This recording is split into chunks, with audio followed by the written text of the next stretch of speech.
It's time to take your business to the next level, the boss level. These are the premier business owner strategies and successes being utilized by the industry's top talent today. Rock your business like a boss, a VO boss. Now let's welcome your host, Ann Ganguza. Hey everyone, welcome to the VO Boss podcast and the Modern Mindset series. I'm your host, Ann Ganguza, and today I am so excited to bring you special guest, Erikka J. Erikka is a multi-talented singer, songwriter, and award-winning voice actor. She's voiced for brands such as Google, Facebook, Microsoft, Apple, IBM, Discover, I keep going, Black Lives Matter, and many, many more. As a natural-born hustler, I love that, she is also a tech girl just like me, a project and product management professional with 15 years experience in multiple sectors, including government, e-commerce, software development, and automotive. Erikka J, it is a pleasure to have you, and thank you so much for joining me today. Likewise. Thank you, Ann, for having me, and hey to the bosses out there. Yeah, I love it. So I went to your website, which, by the way, is beautifully branded. So guys, bosses out there, you want to have a look at something that's really beautifully branded. I love the website. I was drawn to the music tab there. So I want to say that I love your concept of delivering meaningful, honest, and relatable lyrics, which you call jewels, right, to your fans. Yes. I imagine that this also applies to your philosophy in your VO, being real and meaningful and honest, and I'm sure that contributes in a multitude of ways to your success. But let's talk, we'll talk about that in a minute, but let's talk about how did your singing career help prepare you for your careers thereafter in business as well as voiceover? Oh, man, I almost want to say I got lucky, but I worked for it too. Mm-hmm. So I, went to college, and even though I was a singer and doing all of that and people were, telling me I should pursue that, I went the whole corporate route. But music chased me and wouldn't let me stay away from it. So I got the business education from getting my MBA and from working in state government, federal government, and now a corporate job in automotive. But in music, I learned how to record myself out of necessity. So, I didn't have the big label behind me, but I had some ideas, and I had to record my own songs that I'd written. So started on Audacity, started on a Scarlett, Wow. I got the Scarlett bundle, with that mic, that's where I started, in the closet. Yeah, recording myself through music. I learned the tech side of it and how to listen and get very detailed with my ear. And eventually I made my way over to voiceover, and those skills came in really handy. Wow. Well, I have to say, as a young artist back then, that's an ambitious goal, right? To be a singer. Talk to me a little bit about, I know you said you didn't have a big label, but it's not like you didn't try to pursue a career path that way, I would imagine. Yeah, for sure. I did the indie route. So, at that time, it was early 2010s around-ish. So, Gotcha. Internet was around and all the distributions. I could put myself on iTunes and all the platforms. So, I never really did pursue the label route. I wanted to sort of be the captain of my own destiny, Gotcha. Yeah, and I had friends that were engineers, so they kind of helped teach me stuff and get me set up with templates. So, I did pursue it on my own, but I didn't pursue the getting signed sort of traditional route. Now, is it something that you're still doing, or you're still considering, or trying to pursue all different routes? I would say I'm probably on hiatus. Gotcha. Music broke my heart a few times. I love it. Definitely my first love. But boy, when I found voiceover and was able to pull all these different things that I love into one big bucket, I really just fell hard. So what was it that made you go into business? I mean, you have your MBA. So when you're the starving artist, right, everybody says, go to college. And that was my mother. Go to college and get a real job. But interestingly enough, what made you pursue your master's in business? Yeah, so I kind of always say I lived my life in reverse almost. In my 20s, I was super serious and straight. And, singing's great, but I have to go get a real job. And I went to college. And, it worked out well for me. But again, music just kept pulling me back. The creative, that, muscle, it just doesn't die. Oh, I agree. It won't let you move away from it. So I just decided to do both. And it was crazy. It still is crazy. And I preach that all the time. I still have a full-time corporate job at this moment in tech and full-time voiceover. Full-time. I do both Girl all day after long. my own heart. I tell you, it's something special, right? You have the tech gene and the creative gene. And it's so interesting to have both. And it sounds like you love both and you're passionate about both. I Wow. do. I mean, and how I got to voiceover was I was doing gigs on the weekend with a corporate band. So my kids were young at the time. And I was writing my own music and doing all that, my own shows, and working for the federal government for Department of Defense at the time. Wow. So 7 days a week, I'm working every day with little kids, single mom too. Wow. So I was away a lot. And I've made time for them, but I was trying to find ways to spend more time with them. And somebody had mentioned voiceover. And I'm like, what's that? Like, I didn't even know that people get paid for the stuff I hear on TV every day. And then I just, did the Google hustle, man, and figured it out online. And here we are 5.5 years later. It's worked out pretty well. And here you are. Yeah, It's amazing. Let's talk a little bit about tech, especially about, I guess, agile practices, which I believe you specialize in, correct? Yeah, I do. Yeah. So I know that I've done an e-learning module on agile practices. I don't know if I understood them completely, but tell me a little bit about, first of all, what are agile practices and what can we learn from them in our voiceover career? How do we relate those? Yeah. So agile is like a mindset. It's an approach to software development is how it was born. And I believe it's actually the 20-year anniversary this year, or last year it was. It was in 2001 that I think, don't kill me, maybe like 17 different software developers got together. Waterfall was sort of the prevailing software development method, which, to shorten it, is basically just what I used to do where you write a requirements document. I would write documents that are 60 pages long. You turn that over to your software engineers. We kind of discuss it, go back and forth, make sure everybody understands. And you could be building something for months and then deliver it. So these guys got together and came up with this manifesto of 12 different elements that really focused on the customer, on delivering value over documentation, on making sure that it was an iterative process. Because what can happen is if you're developing something and you take 6 months to get it out, what I wanted 6 months ago is no longer of value to me. Yeah, well, there's nothing worse than having a piece of software and there's a bug in it. And then you have to wait like forever to get that resolved, right? I assume that that's part of where this all came from. Yeah, not even a bug. It could be that they were coding it to spec, but the spec is now changed. And you've gotten all the way down the road. Sometimes, these are 18-month projects sometimes. Right. And you've wasted money, time, and value now. So this agile approach, and what I wanted to talk about today is it's not really one of the values that's in the manifesto, but one of the guiding principles is to fail fast and often. The goal is to be iterative and not let that fear of failure keep you from iterating and trying new things and being creative. And then using that process of failure to inspect and adapt. Go back and look at how you failed, what you could do better next time, and look at it as a true learning process and a path to success. Wow. Well, that's it. We can go home now because that was such a beauty. That was so valuable. What you just said in that short amount of time. I completely agree. I mean, there's so much learning to be had from failing. Yeah, absolutely. There's such a stigma and there's such shame with failure. But you can take that failure and nobody learns from winning, right? Like you learn from when you lose. Isn't that's so true? And I think that just happens all the time, really, in an industry where we audition to win jobs and we are constantly facing rejection, or sometimes we hear nothing at all, so we don't know why we failed or how we failed.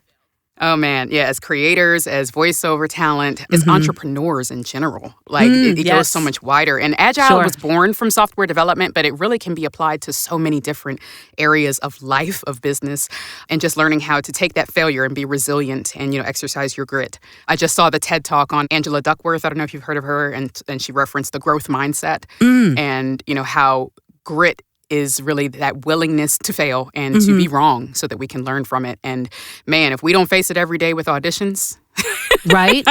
That's just the I don't know first what step. else. And I love how you expanded it out to be not just the performance aspect of our industry, but also just the entrepreneur mindset. I mean, Yeah.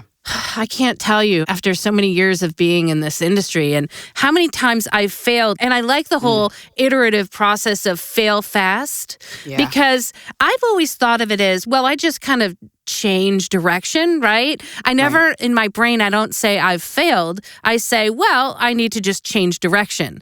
Exactly. And so that way I wouldn't have that stigma that you're talking about of shame and like, oh my God, I failed. I always said, well, I don't think of it as failure. I think of it as just changing direction, which actually seems to follow the agile mindset as well.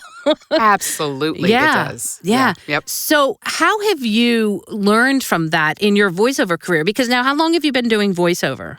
Yeah, voiceover, I started in September of 2016. Okay. So, Yep. yeah, this will be my 6th year coming up.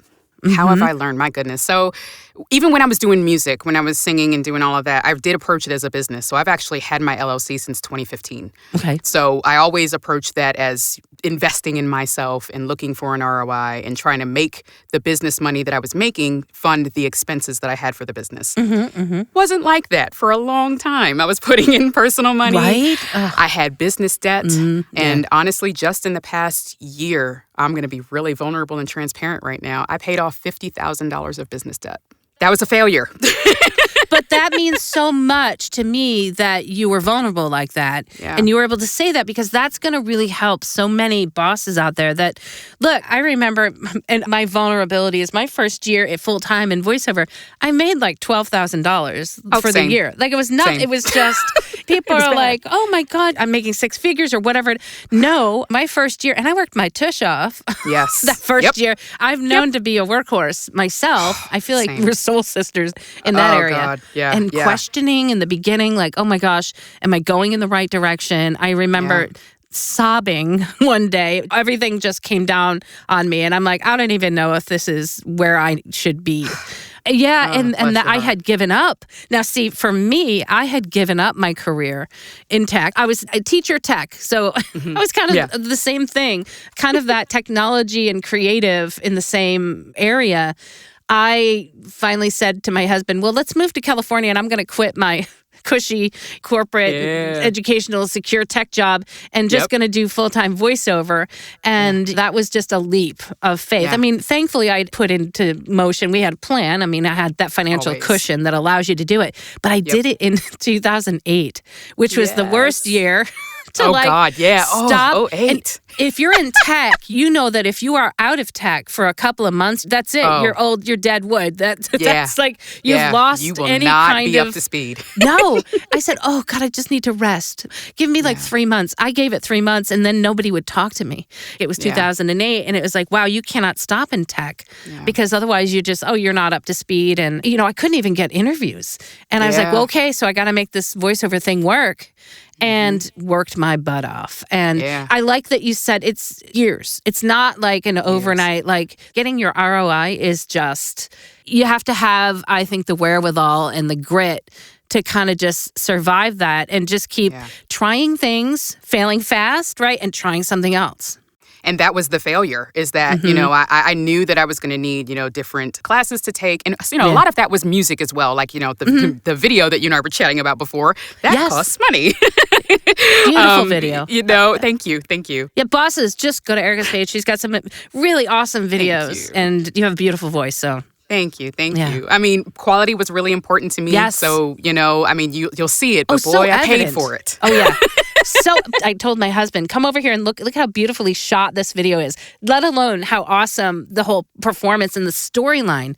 And I feel like when I watched you singing, like I can see so many parallels between singing, performing, and also voiceover. Because again, if you're all about being meaningful and relatable and I think authentic, I could see that in the video, in your performance. And I'm like, wow, you translate that into a voiceover performance and bam, like that's the magic. That's the magic. That was what it was for me because, the aspect of music that I always loved the most was that I was able to channel my emotions, not just through the words, but like how the way that I was singing. And I had no clue how helpful that was, that I had already honed that skill and that was a strength of mine to bring that to voiceover. Yes. It gave me a leg up, Oh my goodness. Yeah. Oh my goodness, it was great. I mean, not just the failures in music. I wanted to, just because we're talking about failure too, in voiceover, you mentioned that you had left tech and kind of given up and quit on it. And I did just about walk away from voiceover. Same thing. I was, 4 years in. I think the most I had made was like $25,000 in a year. And I'm like, I can't keep doing this. And I have to shout out Mr. Zellman, my guy, man, Cliff. Yeah. Because who doesn't I love Cliff Zellman? I love him Cliff Zellman. so much. Yes. Any voiceover that somebody got from me after August of 2019 is because of Cliff. Because I was going to quit. Yeah, you want to talk about passion in what somebody does? Cliff is so passionate. Honestly, he's so passionate at what he does, and he's so genuine and so authentic. Wonderful, wonderful person to work with if you ever get the chance. Highly recommended, yeah.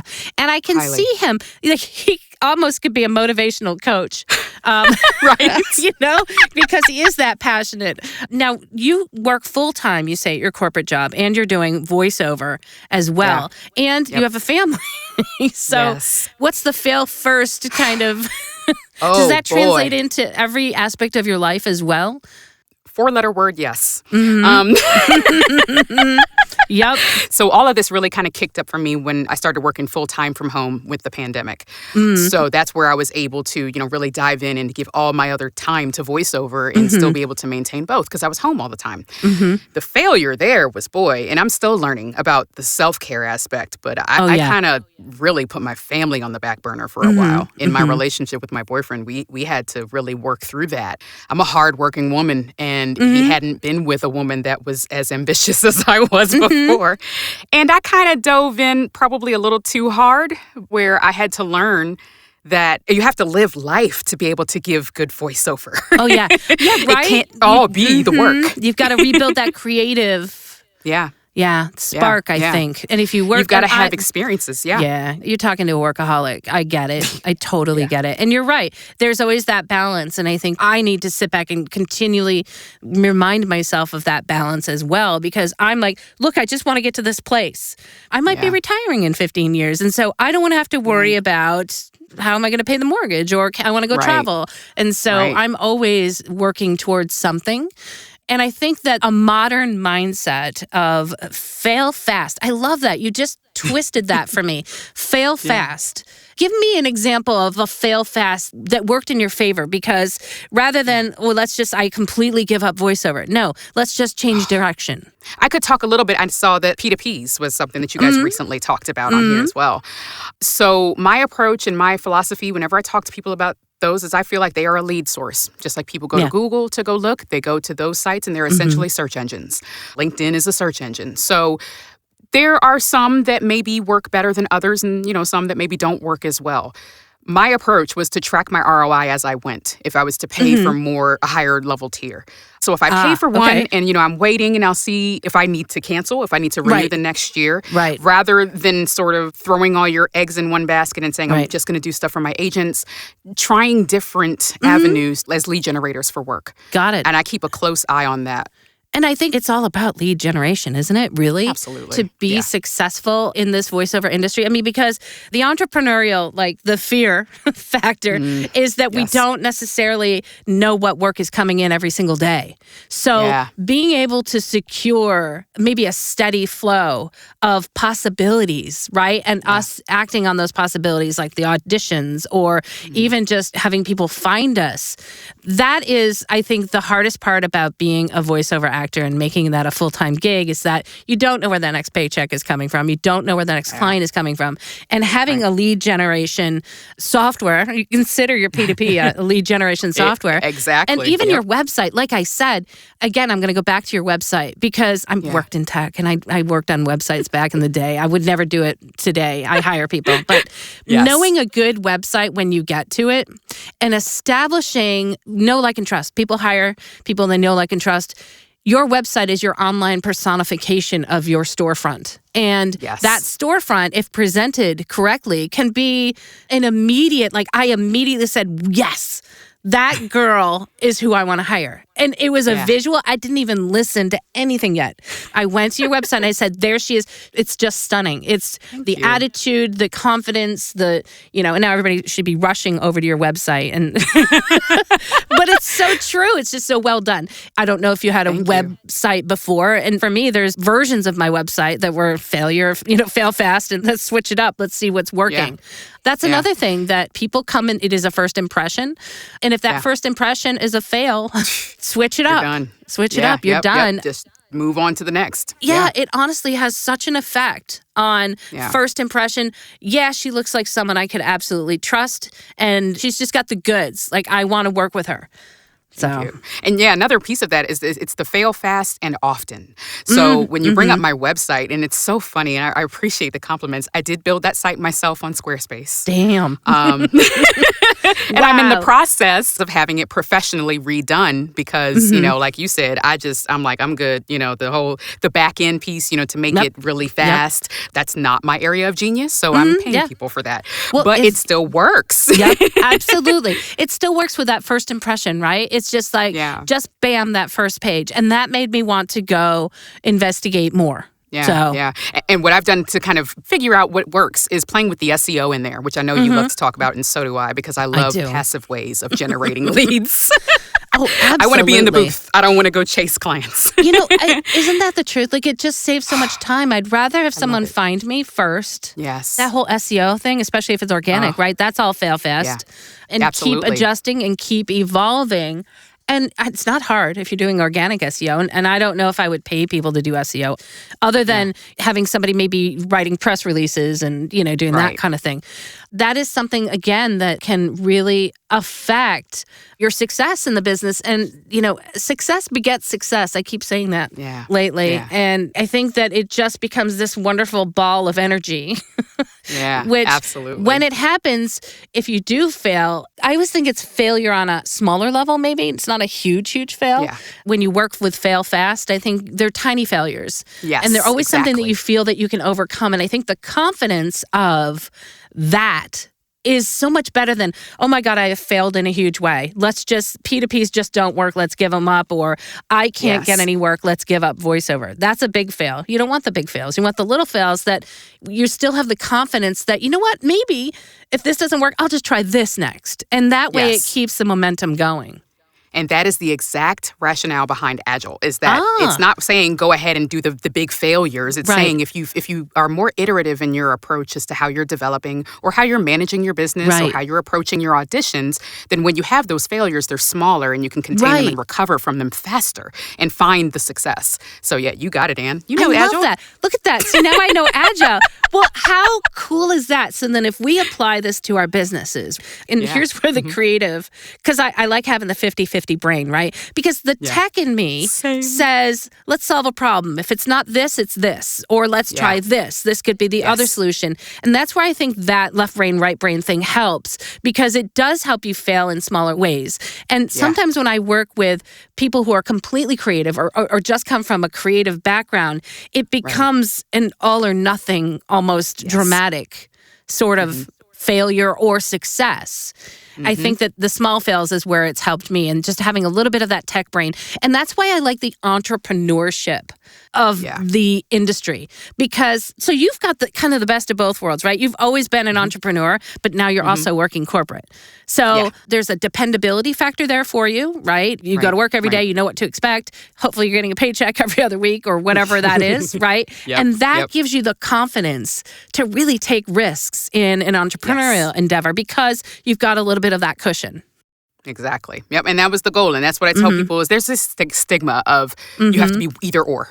You have to either be an entrepreneur or you're not all in if you're still in corporate. And that is absolutely not true. For me, my job is a source of capital. As I am building my business up, I've crossed the goal threshold that I've wanted to get to. And now it's a matter of, all right, when is it going to make sense for me to just focus on the one? But for now, it's working. So why not take that money and invest it in your business? If you can manage both, it is okay to have more than one dream. I completely agree. And it's kind of why, as an entrepreneur, I've divvied up my own business, my entrepreneurial endeavors, into multiple segments. It's not just voiceover for me, because, again, that is the most unpredictable source of income, because sometimes you just don't know. A job won't come in or you won't get the gig.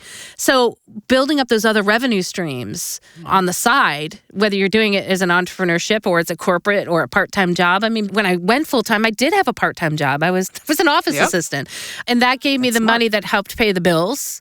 And so I feel like that is all part of that mindset, that modern mindset of failure that is very similar to Agile, where you make the plan to have the finances come in to give you the confidence to take the risks in building your entrepreneurial business. And then that will take off like a snowball. There are 4 core principles of Agile, and one of them is responding to change over following a plan. It's not saying that following a plan is not important or that it's not valuable, but it's if you have one of the two, you're going to prioritize responding to change. And that is exactly what you were talking about. I know people where they were full-time. I don't really love the full-time voiceover thing because I know other people that do full-time jobs and are full-time voiceover 6 figures. So, but I know people that have decided to go back and get a job because they wanted to pay off debt or they wanted to have more capital to invest in their business. There's nothing wrong with that. You can change along with the conditions and then alter your plan to fit what's happening right now. I love that. And also, if you are just full-time voiceover, things are evolving. Trends are changing. Technology, you and I know, technology is coming. And it is going to change the industry, just as it changes all aspects of every industry, technology. And I love the fact that I have a technology background. I feel like you enjoy your corporate job just as much as you enjoy voiceover. I do. Yeah, okay. I learn. I work with such smart people, and I always tell them, you guys are so much smarter than me, and I just learn from them every day. It is inspiring. It's inspiring. I'll tell you, I've had some podcast guests on here that are brilliant, and it exhilarates me. And it gives me confidence and motivation to just go further and delve deeper into my own entrepreneurship and my voiceover career. So it's really awesome. I love that we have this whole modern mindset failure based on technology. What a really refreshing conversation. Thank you. Likewise. I really enjoyed this, Ann. Yes. Oh, gosh. Bosses, go check out Erikka's website. Thank you so much, Erikka, for being with us today. It's really been a pleasure. Thank you, Ann, for having me. Thank you to all the bosses. You guys keep rocking on. Yeah. All right. I'm going to give a great big shout out to our sponsor, IPDTL. You too can nerd out with your colleagues and friends and also accomplish wonderful things. Find out more at IPDTL.com. You guys have an amazing week, and we'll see you next week. Bye. Bye. Join us next week for another edition of VO Boss with your host, Ann Ganguza. And take your business to the next level. Sign up for our mailing list at voboss.com and receive exclusive content, industry revolutionizing tips and strategies, and new ways to rock your business like a boss. Redistribution with permission, coast-to-coast connectivity via IPDTL.